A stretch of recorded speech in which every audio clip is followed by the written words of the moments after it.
তসনস ছবির বড় আকর্ষণ হচ্ছে অ্যারেঞ্জমেন্ট।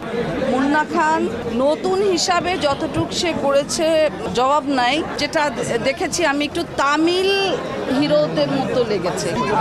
বাংলা চলচ্চিত্রে যে কজন নায়িকা কমার্শিয়াল বলা হয় তার মধ্যে আমি বলি অন্যতম। তো আজকে যে মুভিটা তসনস দেখেছি সেটা most commercial movie all over. আমি যেটা বুঝলাম যে এখানে যেটা আমার ভালো লেগেছে তসনসে বিগ সেট ছিল, অ্যারেঞ্জমেন্ট।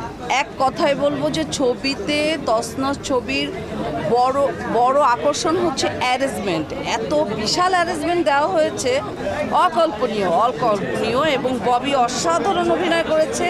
মুন্না খান নতুন হিসাবে যতটুক সে করেছে মানে জবাব নাই।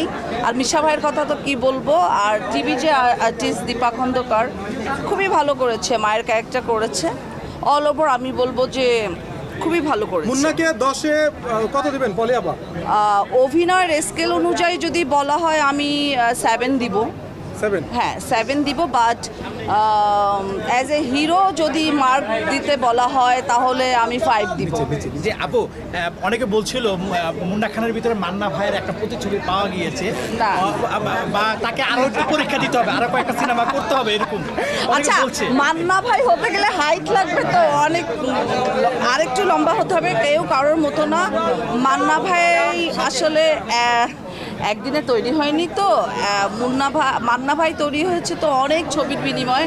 মুন্না তো একটা দুটা ছবি একটু সময় দেন মান্না হওয়ার জন্য। আমি ওকে বলতে পারি যে ওর যে গেট আপ যেটা দেখেছি আমি একটু তামিল হিরোদের মতো লেগেছে। একটু তামিল যে ড্রেস আপ গেট আপ মেকআপটা ও ফলো করেছে, কিছুটা সে পেরেছে ফুটিয়ে তুলতে।